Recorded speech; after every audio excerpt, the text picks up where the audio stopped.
Welcome to Israel. Hey friends, I'm Hannah, and for this week's discussion board on countries surrounding the Mediterranean Sea, I chose Israel.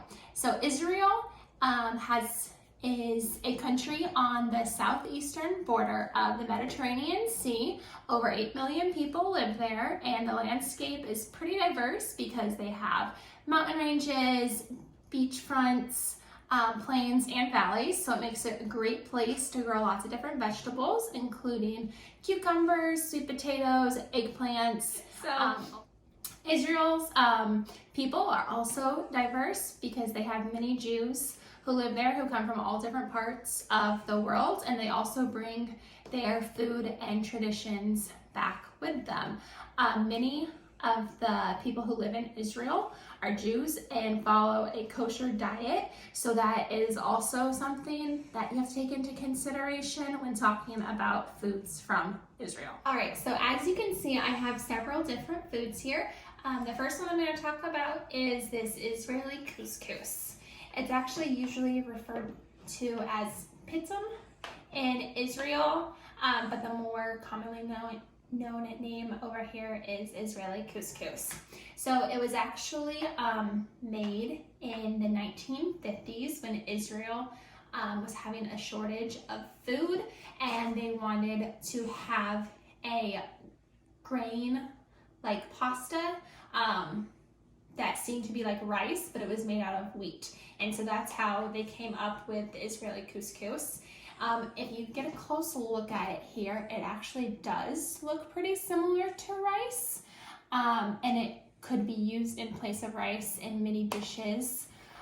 You could also, here I just mixed it with some olive oil and garlic and onion powder and salt, and then some dried herbs like thyme and basil and rosemary, just to make it really simple.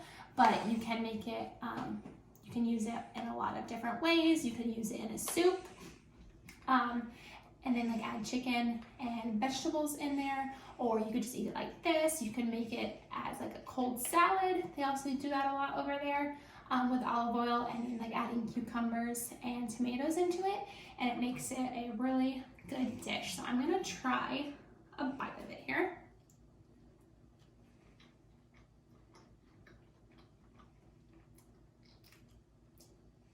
It is pretty good. It actually kind of reminds me of orzo pasta, which is kind of like the same size, but it's really good. And how you make this is, it's different than normal pasta because you take olive oil and the dry pasta, which came in this box right here, and you saute it for like 5 minutes to kind of toast it a little bit, and that's why it has that kind of brown color in there.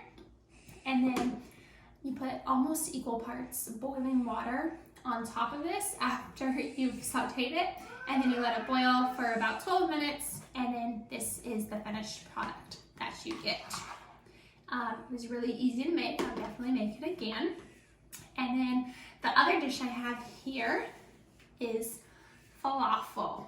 Falafel is really popular in a lot of different Middle Eastern countries.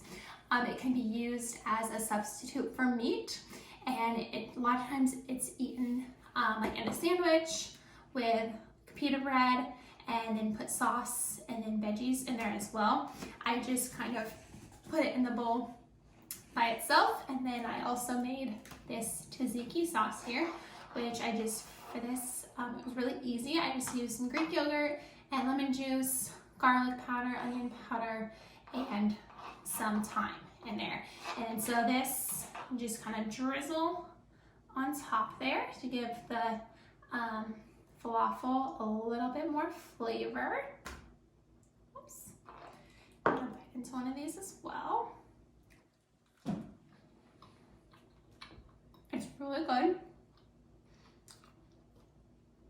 It's interesting. It kind of has a texture of biscuit almost, but because of the seasonings that they put in it, it's really flavorful. It's normally deep fried.